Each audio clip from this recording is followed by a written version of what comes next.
100% እርግጠኛ ነኝ ለምናከብራቸው የክርስቲያን ወገኖቻችን። እኔ 9 ጥያቄ ልስጥ። ሚያዝያ 26 2018 ሌሊት 8 ሰዓት የደረሰኝ ነው። እኔ በጣም የሚገርመኝ እናንተ ክርስቲያኖች ምን አይነት ፍቅር ናችሁ? ምን አይነት ሰላም ናችሁ? እኛ ሙስሊሞች እኮ ለእናንተ ሰላም አለይኩም ማለት እኮ አይፈቀድልንም። እናንተ ላይ የአላህ ህዝነትና ራህመት በእናንተ ላይ ይሁን ማለት እኮ አይፈቀድልንም። ሴፍ ታምንበታለህ? ቅዱስ ናቸው ወይ ማውቀህና ወይ ማውቀህና በደንብ አታሚት እንደጎረ አይሰማም። ምን አልክ? ያዕቆብ ባክን ላስረዳ።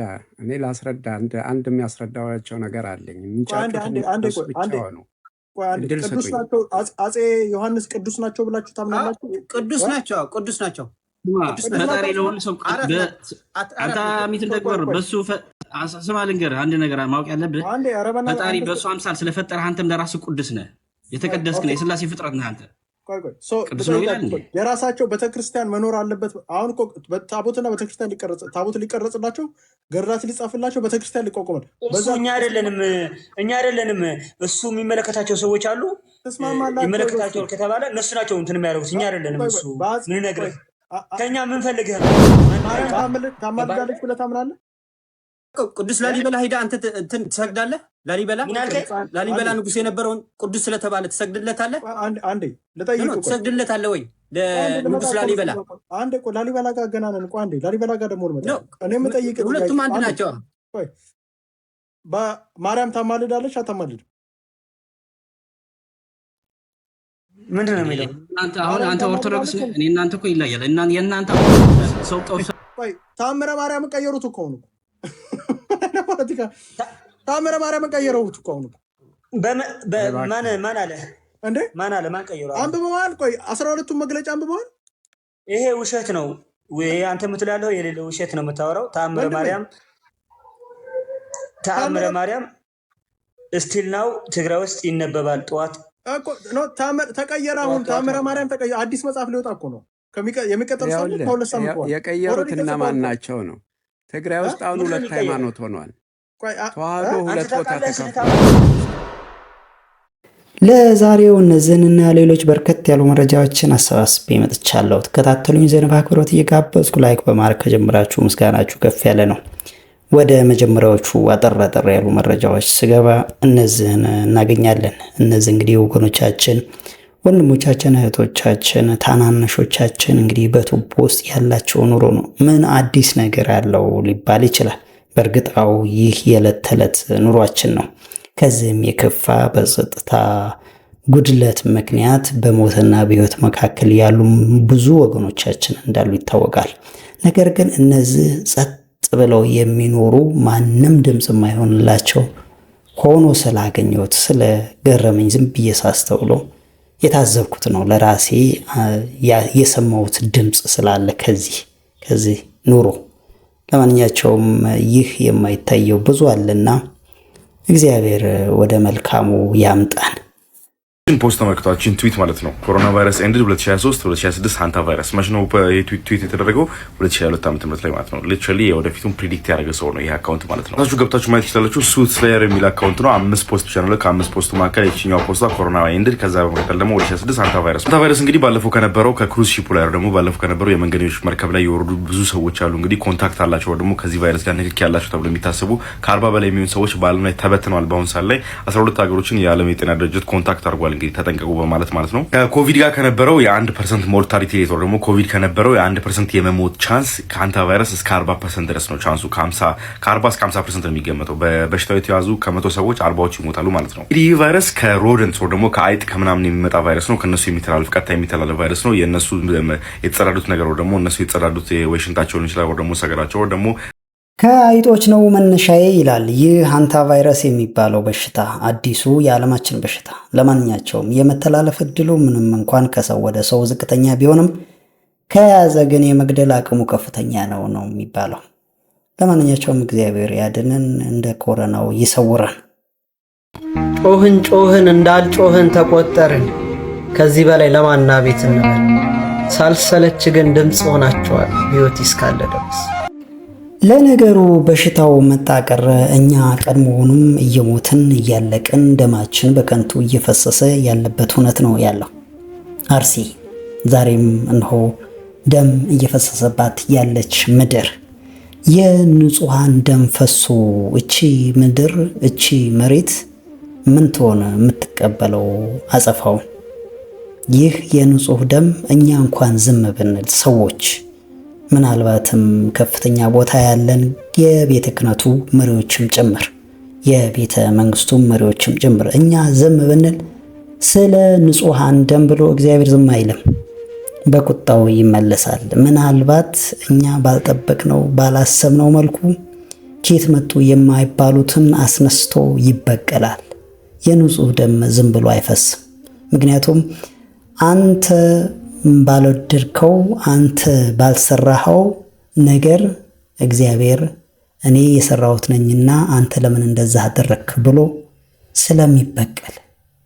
ለማንኛቸውም ግን አሁንም እንጮሃለን። እስከ መቼ? እግዚአብሔር እስከሚነሳ እንጮሃለን፣ ዝም አንልም።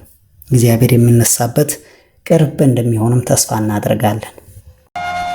ዛሬም በአርሲ የ6 ዓመት ሕፃን ልጅ ይታያችሁ። ወርቃ ቀርቶ ተጫውታ ያልጠበቀች ሕፃን ልጅ በመቀመጫዋ ደፋት። ዛሬም በአርሲ ደም እየፈሰሰ እየተገደሉ ነው ያሉት። ጮህን እንዳልጮህን ተቆጠርን። ዛሬ ቅዱስ ሲኖዶስ ስብሰባ ላይ ነው፣ ጉባኤ ላይ ነው። እኛ ለአርሲ ኦርቶዶክሳውያን አባት የምንፈልገው መንፈስ ቅዱስ እናንተ ጳጳስ አድርጎ ለሾምባል ለመንጋው ሁሉ ለራሳችሁ ተጠንቀቁ። ይህን ቃል ኪዳን የሚያስተውሉ ከልጆቻቸው ቀድሞ አንገታቸውን የሚሰጡ ከልጆቻቸው በፊት እኔን የሚሉ አባቶች ይፈልጋሉ። የአርሲ ኦርቶዶክሳውያን አትድገሙ፣ ድምፅ ሆኗቸው።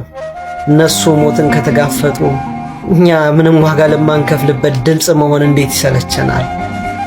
እግዚአብሔር መልሳለሁ። አዎ እግዚአብሔር መልሳለሁ። የጊዜ ጉዳይ ካልሆነ በስተቀር ለምናደርገውም ለሚሆነብንም ለሁሉም እግዚአብሔር መልሳለሁ። ወደ ሌላኛው ርዕስ ያለፍኩኝ። ሰሞኑን እኚህ የኦርቶዶክስ መምህር ሙስሊሞች አይነኬ ጥያቄ ያሏቸው ብለው ሲያስተምሩ ይህ ኡስታዝ አይቶ ተከታትሎ ይመስለኛል። እንግዲህ ይህ አስተምሮ ትክክል አይደለም፣ የማይመለስ ጥያቄ የለንም ለማለት ይመስላል። እንግዲህ ለዚህ መልስ አለን በሚል እየተንደረደረ ያለ ይመስላል። ለማንኛቸውም ግን እዚህ ጋ አንድ ሃይማኖት ጥያቄ መመለስ ካቃተው የሃይማኖቱ ትክክለኛነት አጠራጣሪ መሆኑ አይቀሬ ነው።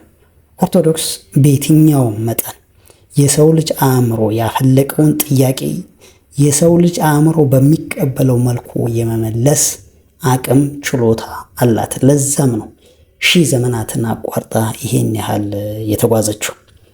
ለማንኛቸውም ግን የሚሉትን እንከታተል እስቲ። 100% እርግጠኛ ነኝ ለምናከብራቸው የክርስቲያን ወገኖቻችን እኔ 9 ጥያቄ ልስጥ ቁርአንና ሐዲስ ላይ ያለ ለነዚህ 9 ጥያቄዎች ለኔ መልስ እንድትሰጠኝ አይደለም። አንተ አታውቀውም ጨርሶ። ለምሳሌ ለሞክር ብዬ 2-3 ጥያቄ ጠይቁት። ኧረ ሰምቼው አላውቅም ተውኛል። ሂድና ከቻልክ ዋናውን ዑለማውን ካልቻልክ ማንኛውንም አስተማሪ ኡስታዝ ምናምን የሚባሉትን እነዚህ 9 ጥያቄዎች ጠይቃቸው። ግን የመጀመሪያውን ጥያቄ ገና ስታነሳ ምልክት ልስጥ፣ ደም ነው የሚለብሳዩ። በቃ በዚህ ታውቀዋል። ለምን አይነክ የሚባሉ ጥያቄዎች አሏቸው። ለምን መልስ የለም። እምነታቸውን ሊያዋርድ የሚችል ነገር ነው።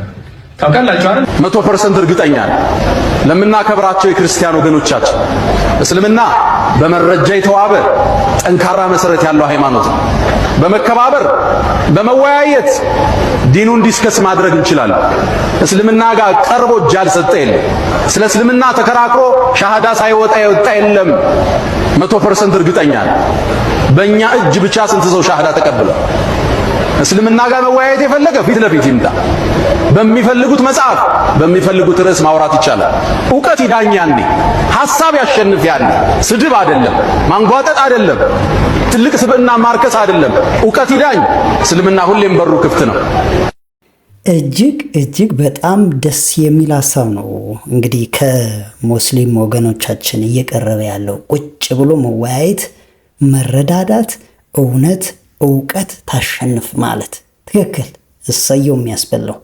እንደውም እኔ ይልቅ እንደው በትላልቅ መድረኮች ላይ ምናልባትም በትላልቅ ሚዲያዎች ጭምር ለምን በቴሌቪዥን አይሆንም? ትላልቅ መምህራኖች ቀርበው የሁለቱም ሃይማኖቶች ቁጭ ብለው እንደው ለምን ወር አይፈጅም? መምህራኖቹ በእውነት በእውቀት እየተከራከሩ ይህንን ነገር ልክ ይሄ ወጣቱ እንደው እንደ ኳስ እየተከታተለው ሁኔታውን በትክክል ቢረዳው። ምክንያቱም ይህ ሃይማኖት መቼም አንደኛው ትክክል ነው፣ አንደኛው ደግሞ ትክክል አይደለም። ሁለቱም ትክክል ሊሆን የሚችልበት ምንም አይነት ተአምር የለም።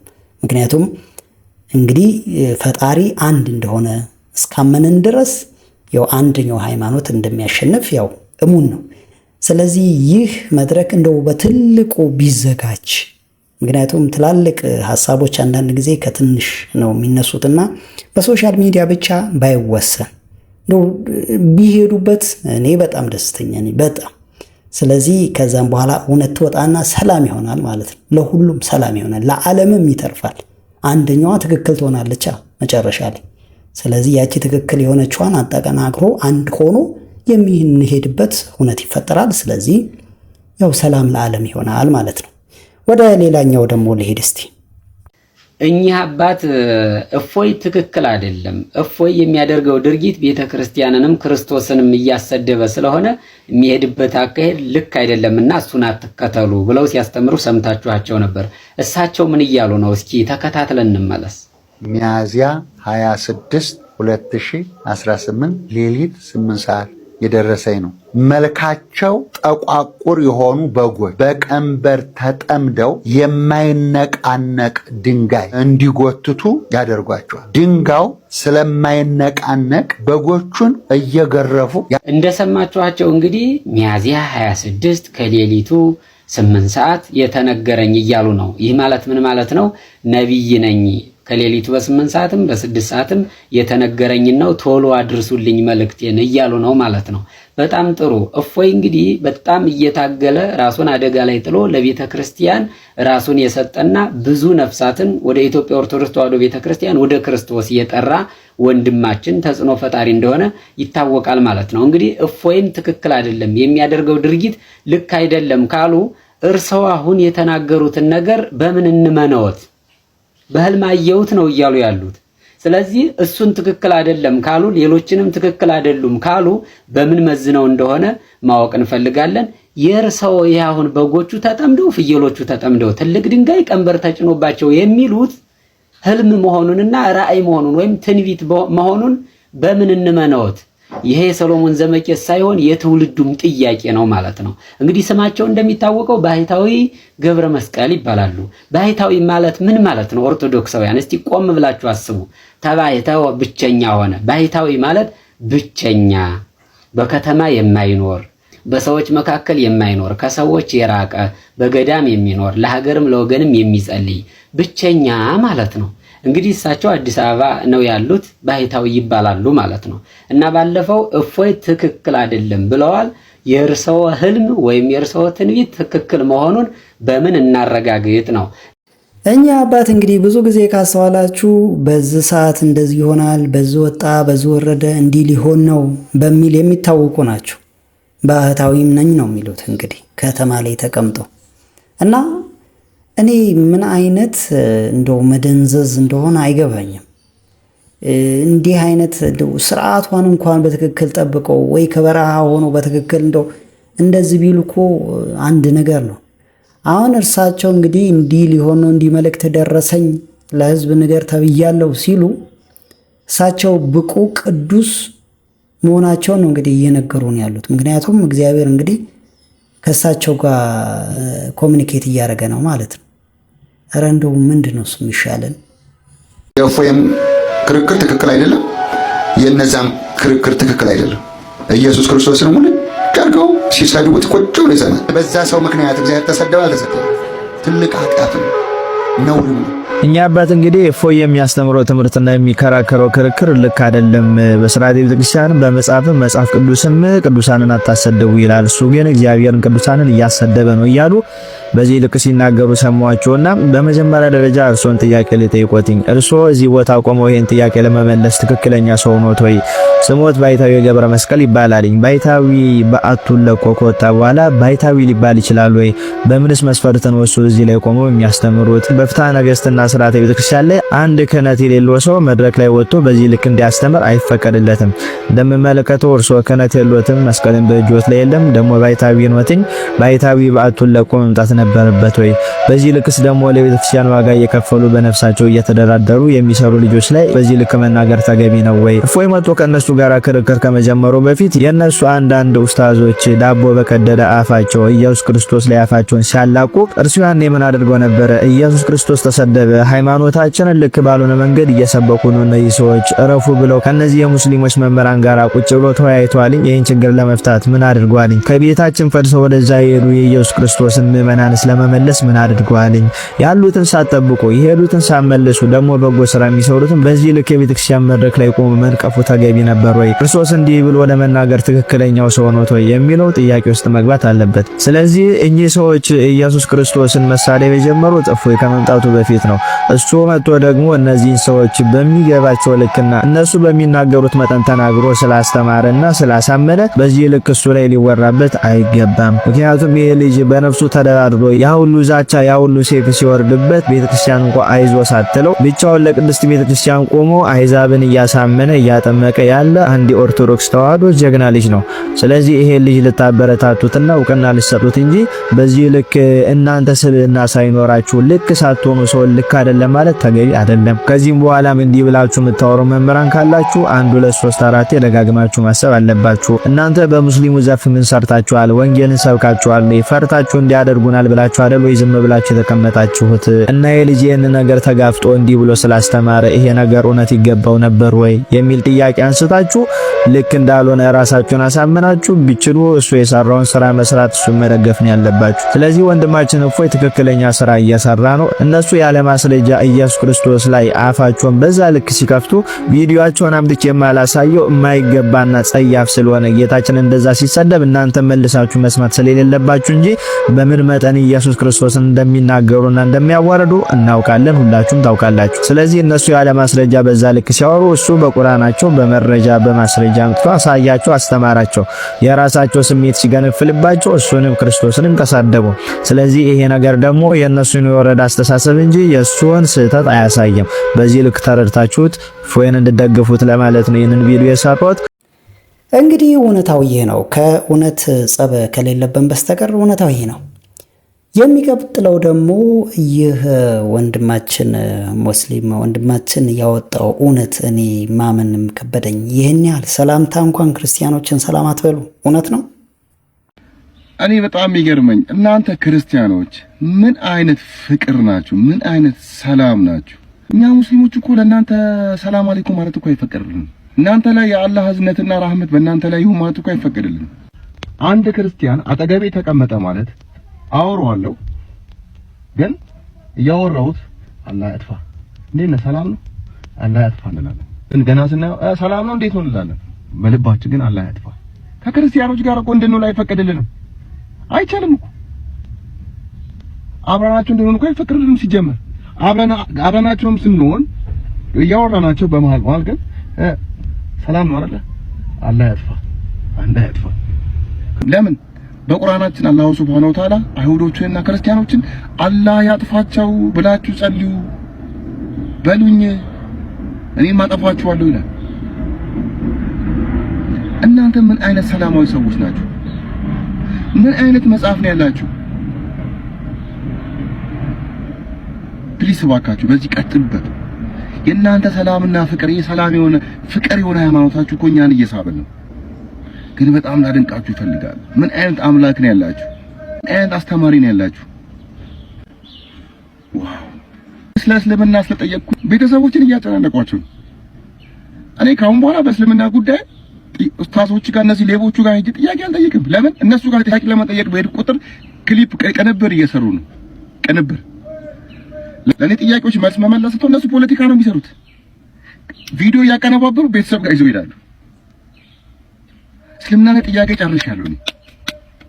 ጨርሻለሁ። ግን እስልምና ጉዳይ ላይ ካሁን በኋላ መጭመቅ ነው እንጂ ጥያቄ አልጠይቅም። መጭመቅ እኔም እንደነሱ ልክ እንደ ኡስታዞቹ መጭመቅ እንጂ አልጠይቅም። እንግዲህ ወንድማችን እያለ ያለው ያው ግልጽና ግልጽ ነው። ጥያቄ መጠየቅ አይችልም እዚህ ግን መጠየቅ ይችላል። ስለዚህ ያው ያለው ሁነት ይታወቃል ማለት ነው። እየመሰከረ ነው። እናመሰግናለን። ለማንኛቸው ወደ ሌላኛው ርዕስ ያለፍኩኝ ወደ ትግራይ ሲኖዶስ። እንግዲህ በነገራችን ላይ በእኔ እይታ በእኔ አረዳድ ይህ አሁን ለደረስንበት ምስቅልቅል ዋና መነሻው ቤተ መንግስቱ ሳይሆን ቤተ ክህነቱ እንደሆነ ይታወቃል። በቤተ ክህነቱ ውስጥ የተሰገሰጉ እጅግ አስቸጋሪ ፍጥረታት ብዬ ማለት እችላለሁ። ድሮ በነበረው ነው የምለው፣ ከጦርነቱ በፊት እንግዲህ እነዛ ገፋፍተው እዚህ ላይ አድርሰውታል። እንግዲህ ዛሬ ላይ ትግራይ የራሱ ሲኖዶስ አለው፣ ኢትዮጵያ ደግሞ የራሷ ሲኖዶስ አላት። እናም እንግዲህ የትግራይ ሲኖዶስ አክሱምን ከተማዋን ወደ ቅድስት አክሱም ጽዮን እንድትባል እንዲሁም ታምረ ማርያምን ማሻሻል እንዳደረገበት እየሰማን ነው። ባለ 12 ነጥብ የአቋም መግለጫም እንዳወጣ ተሰምቷል። እንግዲህ በዚህ ዙሪያ ላይ ደግሞ በሶሻል ሚዲያ ላይ ወንድሞች እህቶች ሲከራከሩ ሰማው፣ አዳመጥኩኝ እና ያላቸውን አረዳድም ለመገንዘብ ሞከርኩኝና የራሴን ሐሳብም የተወሰነ ላካፈል ፈለግኩኝ። እስቲ ለማንኛቸውም የተወሰኑትን አለፍ እያልን እንከታተላቸው። በዛውም የእናንተን ምልከታ እንድታካፍሉኝ እጋብዛለሁ። አክሱም ሲቪላይዜሽን ውስጥ ትግሬ የለም። ሚታ ታርገኝ ስለነበርኩማ የነገርኩህ ነው። የለም መስቲ አንድ ትግሬ ንጉስ ነበር በቦታው ከአማራ ነበረ ወይ? አማራ ነበረ አክሱም አማራ የሚል ንጉስ ነበር። ማን ይባል? ሁሉም ነገስታቶች አማራ ነው። እኔ የአማራ ንጉስ ነኝ ብሎ ያለ እንደገና የአጼ ዘርዓ ያዕቆብ ድረስ የአጼ ዘርዓ ያዕቆብ አማራ ነኝ ብሎ ስማኒ እግዚአብሔር ክብረ የአጼ ዘርዓ ያዕቆብ እናት ምንድን ነው የነበሩት? እናታቸው ምንድን ናቸው? አማራ ናቸው። ኧረ በእናት የታሪክ ደሳናት እንደሚጠቁሙት እናታቸው የትግሬ ተወላጅ ናቸው። እናታቸው ከ00 እስከ 8000 ዓመት ምረት ጽፎ የታሪክ ደሳናቱ እንደዛ ነው የሚሉ። እናታቸው የአጼ ዘርዓ ያዕቆብ እናታቸው ትግሬ ናቸው። ባይዘወይ ትግራይ የሚባል አማራ ማለት ነው። ባይዘወይ ምን መሰለ አማራ ስላለ ብቻ አማራ አይደለም። እንደገና የትግራይ አሁን አማራ ነኝ የሚለው ማህበረሰብ ትግሬ ነው። አንድ ትግሬ የሚባል ማንነት የለም። የመጀመሪያ በዛ ጊዜ አሁን ፈጥራችኋል። ሁለተኛ የተደራጀ የትግርኛ ቋንቋ ሊትሬቸሩ ምን ያክል ሰፊ ነው፣ ዲፕ ነው። ትግሬ ይባል አንዴ ምን ሆናችኋል? ምን የተሰማማን እንጂ እንግዲህ አሄዳችሁበት እኮ ደንቆሮ ታሪክ ስምዐከን አሃወደይ አዲስ እንታይ ሚተር ገብረን ለኸራ ሚተይ ትግበረኒ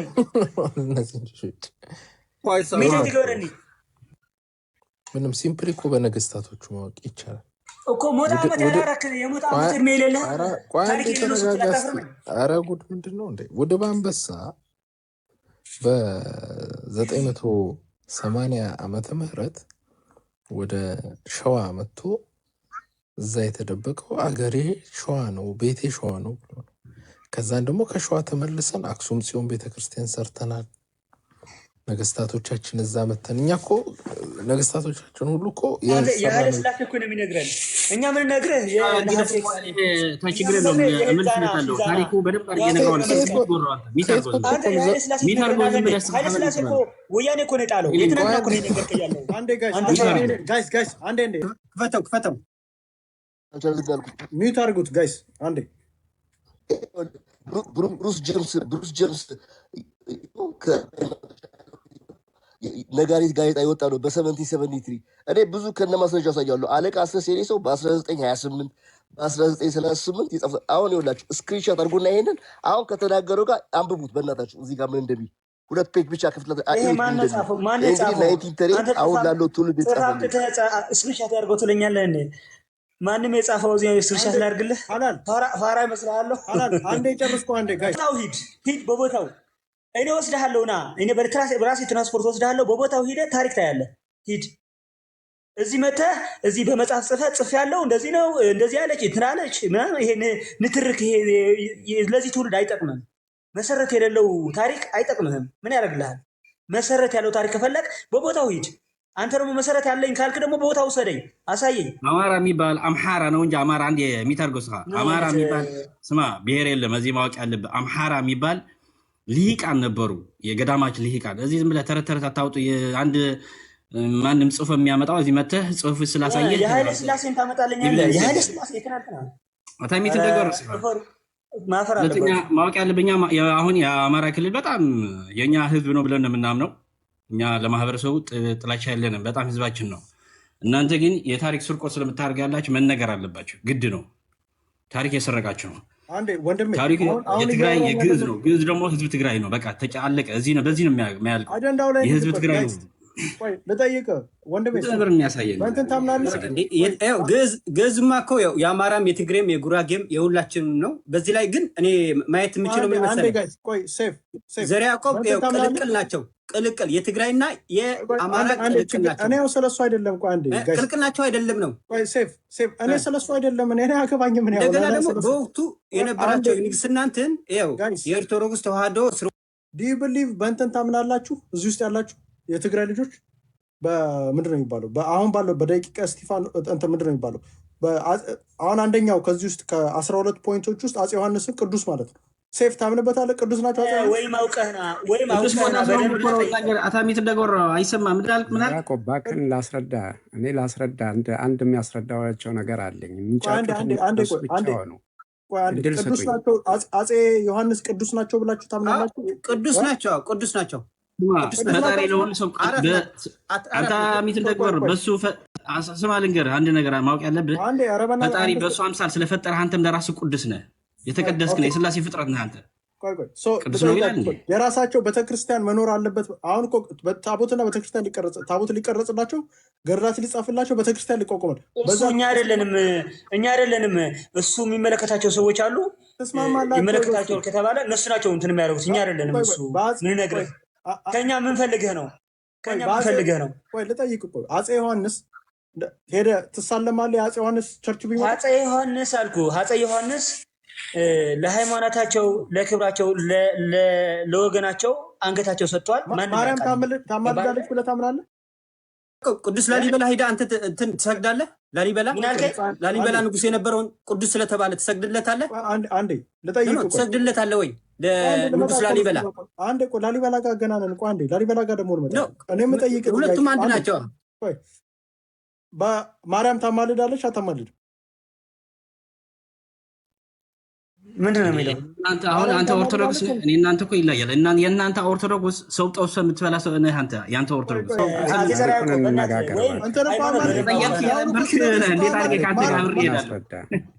ታምረ ማርያምን ቀየሩት እኮ ነው። ታምረ ማርያምን ቀየሩት እኮ ነው። ማን አለ እንዴ? ማን አለ? ማን ቀየሩ? አንብበዋል? ቆይ 12ቱን መግለጫ አንብበዋል?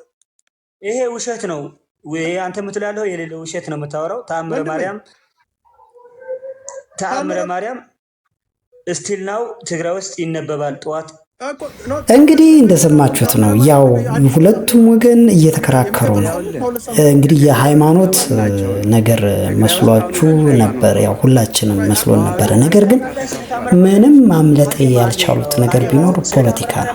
በእርግጥ ያው ፖለቲካ ሃይማኖት ውስጥም ምንም የማይገባው ነገር የለም። ፖለቲካ ሲጀመር ፖለቲካ የሳይንስ ሕጎችንም የመካድ መብት አለው እንደ ፖለቲካ ከሆነ በእኔ እምነት ነው እንግዲህ እና ወይም እዚህ ጋር ስለ ሃይማኖት ከሆነ የሚወራው በትክክል ስለ አስተምሮቱ ከሆነ እነዛኞቹ እንግዲህ ያው ታሪክን ወደ ኋላ ሄደው ብዙ ነገሮችን ለማንሳት ሞክረዋል። ዋና ሆስት ያደረጉት ማለት ነው። እና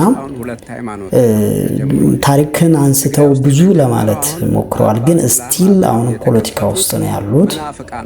ዞሮ ዞሮ ግን ሃይማኖት እንደዚህ ነው ወይ ነው አሁን ጥያቄው።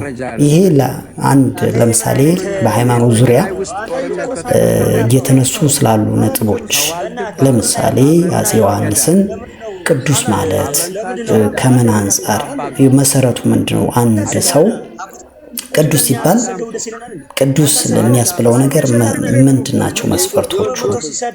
የሃይማኖቱ አስተምሮ ወይንም ደግሞ ዶግማዎቹ፣ ቀኖናዎቹ ምንድናቸው የሚለውን ነገር ማንም አያነሳም እዚህ ጋር። ሁለተኛ የታምረ ማርያም እንግዲህ ተሻሻለ ወይንም ደግሞ ኤዲት ተደርጓል እየተባለ ነው። ኤዲት የተደረገው ፖይንት የትኛው ነው የሚለውን ነገር ማንም አይገልጽም እዚህ ጋር፣ ማንም አያነሳም።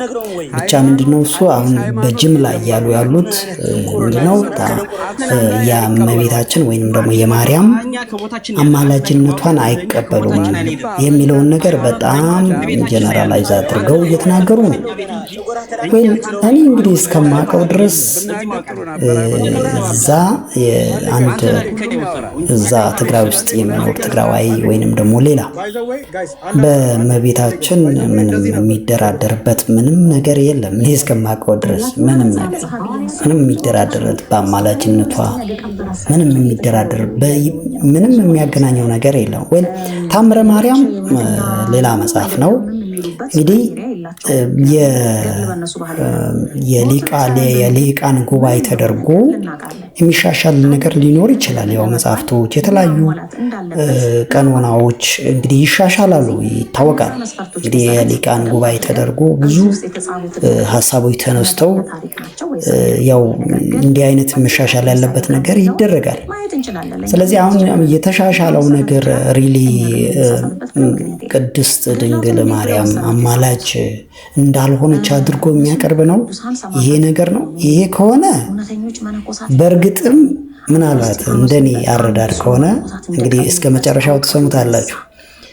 እንደዚህ ከሆነ አማላጅነቷን አንቀበልም የሚል አስተምሮ መጥቶ ከሆነ በእርግጥም የድሮ ታሪክ ሊመለስ ነው ማለት ነው።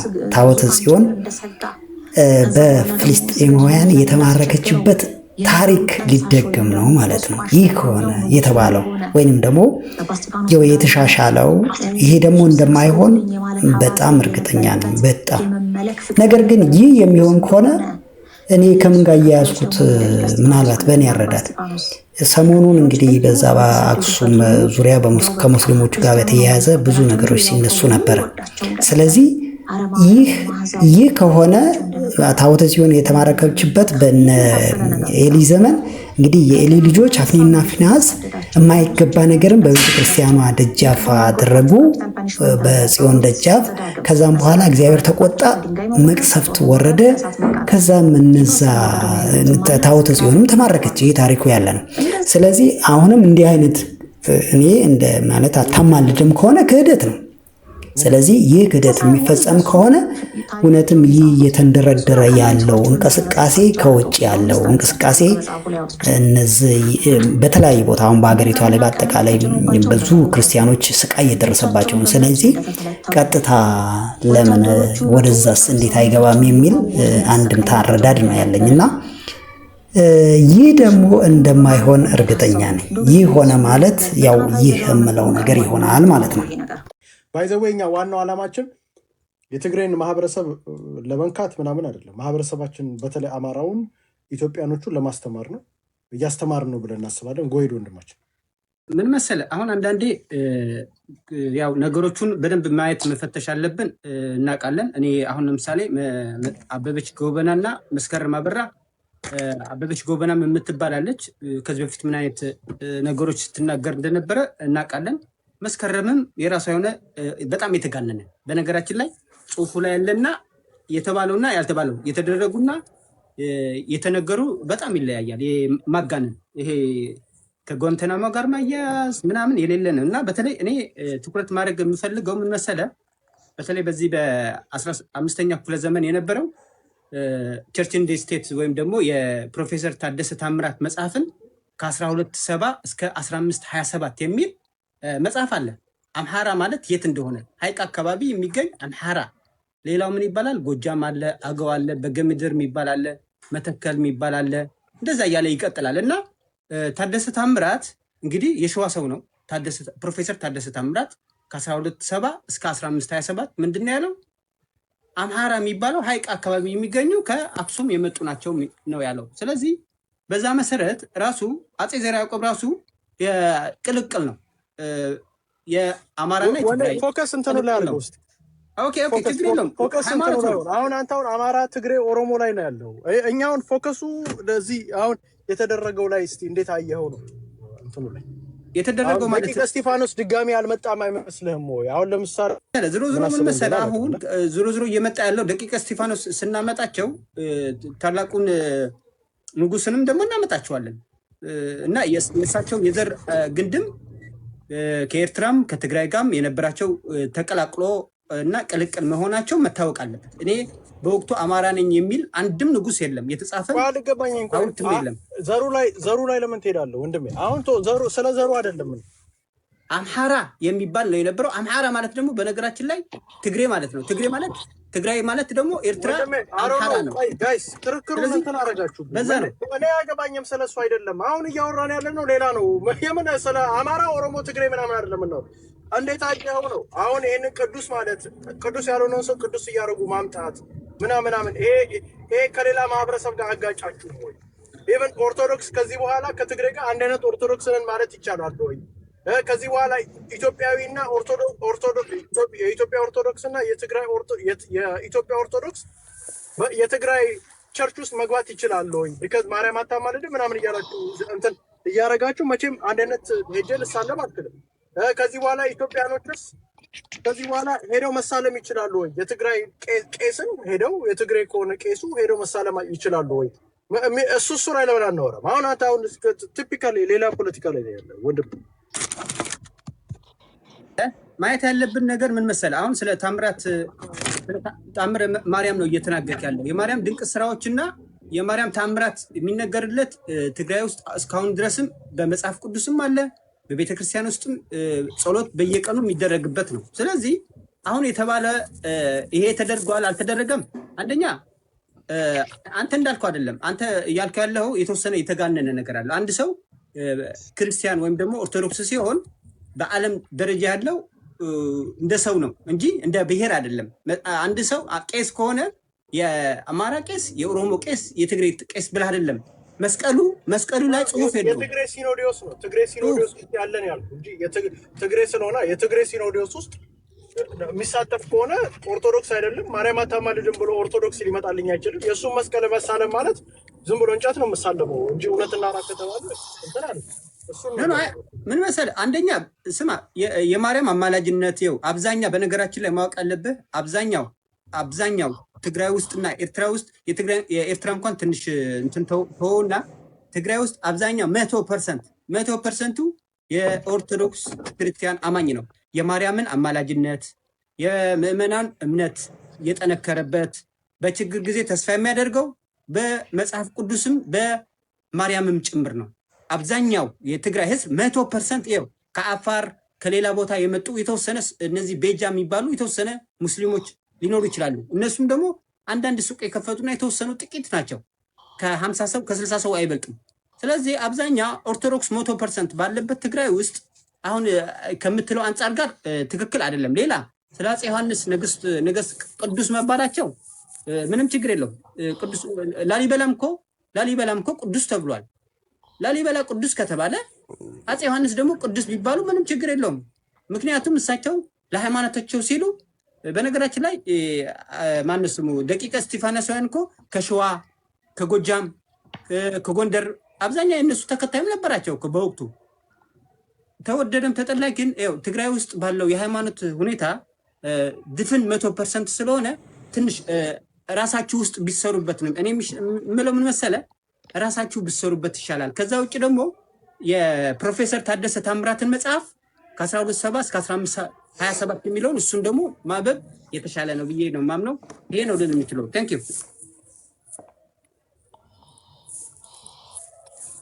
ፓናበሻ መቼ ነው የተጻፈው? መጽሐፉ መቼ ነው የተጻፈው ትነግረኛለህ? የማን የፕሮፌሰር ታደሰ ታምራት አሁን ያልከው መጽሐፍ መቼ ነው የተጻፈው? ፕሊዝ እልክልሃለሁ። ቴንክ ዩ ኦኬ ቴንክ ዩ። አሁን ራሱ እዚህ ጋር እልክልሃለሁ። ቴሌግራም እኮ አለኝ። አንተ ቴሌግራም ያስገባ እልክልሃለሁ። እኔም የግዕዝ መጽሐፍ ይጠቅምሃል።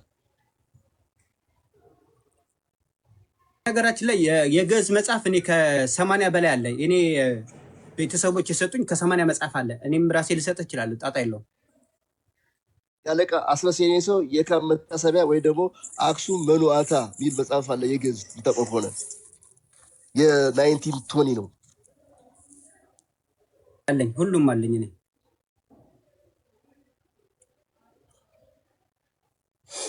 ሁሉም አለኝ።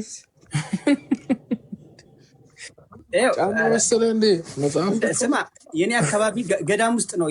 የኔ አካባቢ ያለሁበት ቦታ ከገዳም ስለሆነ ቤተሰቦችም የገዳም ሰዎች ናቸው።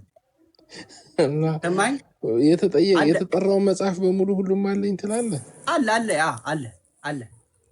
አለ። ከልጁ ጋር ባይዘው ቴሌግራም ጋር እንገናኛለን። ከልጁ ጋር ኮኔክሽን አለ። ኤኒዌይስ ይሄ አሁን ያለው ቶታሊ ከኦርቶዶክስ ተዋህዶ ቤተክርስቲያን ያፈነገጠ እንቅስቃሴ ነው። በስነ ስርዓት ራሱን የቻለ ሙቭመንት ነው።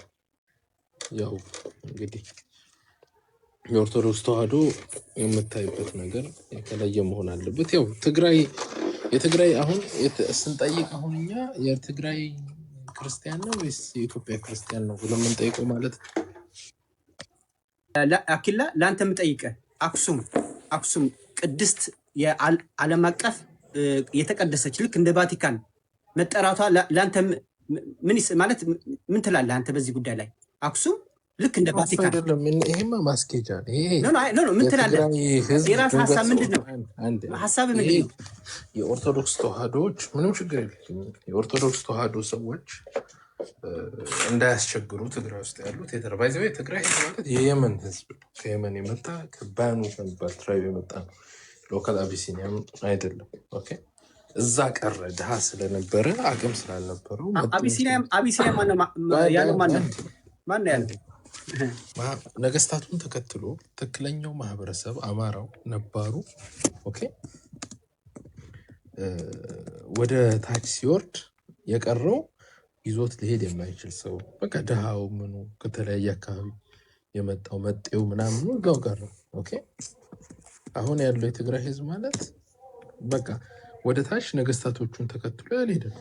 ቢኮዝ ነገስታትን ተከትሎ ነው የሚዞረው ህዝብ ሪል ዋናው ህዝብ።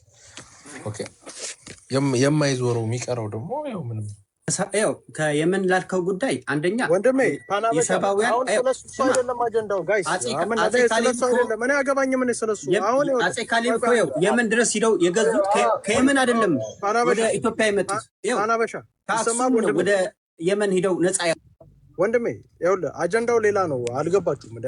አጀንዳው ስለ እንትን አይደለም። አሁን አንተ አኪራ አንተ ቅድም ሜንሽን ስላደረከው ሊነግርህ ነው። አጀንዳው እሱ አይደለም። አጀንዳው ዋናው አጀንዳው አሁን ከዚህ በኋላ እንደ አማራ ማህበረሰብ እንደ ኢትዮጵያዊ ሌሎቹም ኢትዮጵያ ኦሮሞም ሌላውም ብሔረሰብ አሁን አንተ አክሱም ቅድስት ይባል አይባል ምናምን እያልክ ፖለቲካ ትሰራለህ።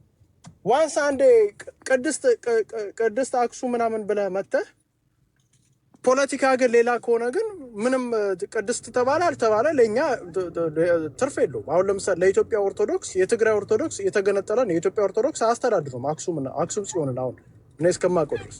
ስለዚህ ማስተዳድረው ከሆነ ለኛ ወርዝለስ ነው። ስለዚህ አሁን እዛ ያለውን የትግራይ ሙስሊም ጋር እርስ በርስ ለመበሻሸቅ ብላ እንደዚህ አይነት ፖለቲከኛ ጋር ትመጣ በዛው ራሳችሁ መጨረስ ነው ያለባችሁ። ከትግራይ ሙስሊሞች ጋር ያለውን ነገር ራሳችሁ መጨረስ ነው።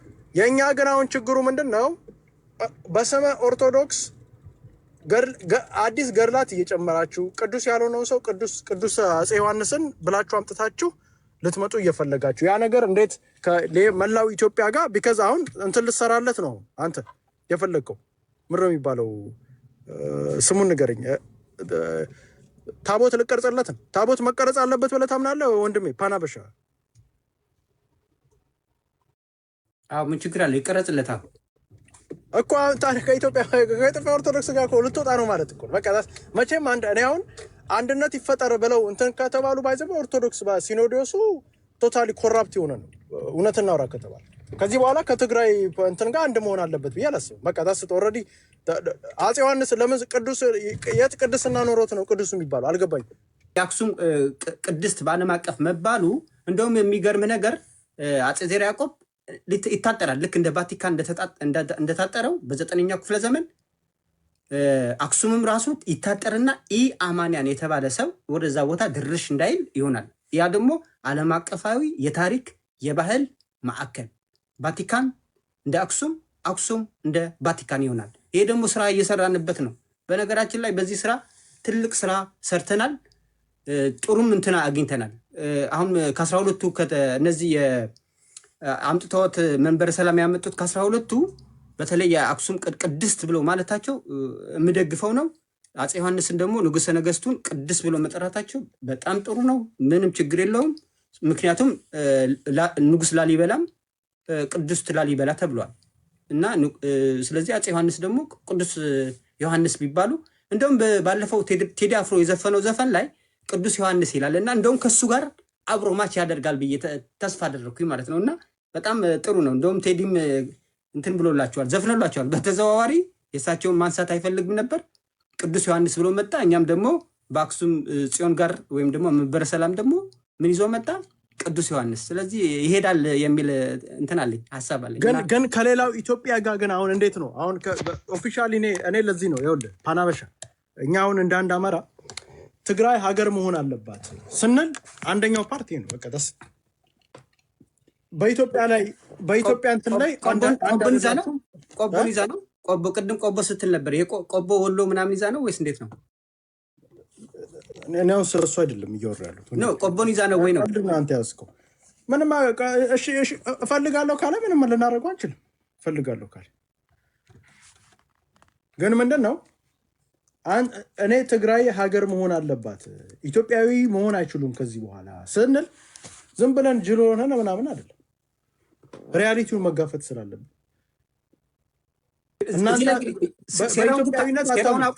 ሴራውን ግን አውቀዋል። አሁን ለምሳሌ የቆቦም ቅድም ያነሳኸው አገዎቹም መቀሌ ውስጥ ባይዘወይ የአገው ንቅናቄ የሚባል ጽሕፈት ቤት አላቸው።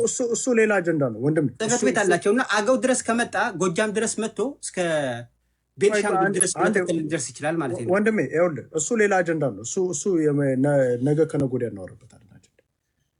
አሁን ግን ሪያሊቲውን መጋፈጥ አለብን። ሪያሊቲው ደግሞ ምንድን ነው? የኢትዮጵያ ሕዝብና የትግራይ ሕዝብ አንድ ሊሆን አይችልም። በቃ ይህንን ነገር እውነታውን መጋፈጥ አለብን። አሁን ይኸውልህ ከሙስሊሞች ጋር ኦልሬዲ ልትጣሉ ነው። አሁን የሙስሊሞች እንቅስቃሴ ያለኛ እንቅስቃሴ የሆነ መምጣቱ የማይቀርም በዚህ አሁን በምታደርጉት የተነሳ አሁን መተህ ሙስሊምን የጨፈጨፈን ግለሰብ ቅዱስ አድርጋ አምጥተህ ብሽሽቅ ነው የያዛችሁት። እናት እዛው ከትግራይ ኦርቶዶክስ ጋር ከትግራይ ሙስሊሞች ጋር ብሽሽቅ ነው የያዛችሁት። እኛ የእናንተ ብሽሽቅ ውስጥ አንድም ኦርቶዶክስ አይገባልን። አንደኛ። ሁለተኛ ቅዱስ ያልሆነውን ግለሰብ ቅዱስ ብለን ከዛ በኋላ ደግሞ መተህ ደግሞ ታምረ ማርያምን ኦልሬዲ ተወታል አውጥተህ ታምረ ማርያምን አወጣ ማለት አይደል? የምን ፖለቲካ ነው እያወራን ያለን? በቃ ኦልሬዲ እኮ ተገንጥላችኋል። ታምረ ማርያም ላይ እኮ ማርያም ተማልዳለች የሚለውን እኮ አወጣችሁት እኮ ኦልሬዲ ፓርቱ የምን አንድ ኦርቶዶክስ ነው። ስለዚህ አሁን እዚህ ኢትዮጵያኖች ሌሎች ኢትዮጵያኖች ልጠይቃችሁ እስቲ እዚህ ውስጥ በትግሬ ጳጳስ እና ቄስ ከዚህ በኋላ ትባረካላችሁ? አንዳንድ እንባረካለን፣ ሁለት አንባረክ። እስቲ እዚቹ ውስጥ አንዳንድ እንባረካለን፣ ሁለት ማርያም አታማልድም ከሚል ታምረ ማርያምን ከሚሰርዝ ታምረ ማርያምን ከውስጥ ገብቶ ፈልፍሎ አውጥቶ ብዙ ነገሮችን ከሚያወጣ አንዳንድ እንሳለማለን፣ ሁለት አንሳለም። ማንም አይሰለም። እኔ አሁን አልሰለም። እኔ አሁን ቄሱላ ከዚህ በኋላ ቼክ አደርጋለሁ። ባይዘው ብሔራችሁ ምንድን ነው ብዬ ግልጽ ነው መነግር። እኔ አሁን ለምሳሌ ቄሱ ቼክ አድርጌ ብሔሩ ምንድን ነው ብዬ ብሔሩ የትግሬ ተወላጅ ከሆነ ዞር ልል እችላለሁ። ባይዘው ፓናበሻ እውነቱ ልንገር ቢካዝ የምታራምደውን ፖለቲካ አላቅማ ምን አይነት ይዘህ እንደምትመጣ ብዙ ደም እየፈሰሰ ነው። ይበቃልናል። ሰው ያለ ዕድሜው እየተቀጨ ነው። እናት ያለ ጧሪ እየቀረች ነው። ብዙ አይኖች ደም እያለቀሱ እንታረቅና እግዚአብሔር ይማረን። የጨካኝ ልብ እግዚአብሔር ይመልስ። እኛ እንታረቅ፣ ይቅር ባዮች እንሁን። ሁከት ከበዛበት ትዳር የመጣ ልጅ ነው አገር የሚያውቀው። እኛም አንሰማም። ሚስትም ባሏን አትሰማም፣ ባልም ሚስትም አይሰማም። ውሎ ገብቶ ሰው አይደማመጥም። እንደ ዝንጀሮ ስልኩን ይዞ ቁጭ ነው።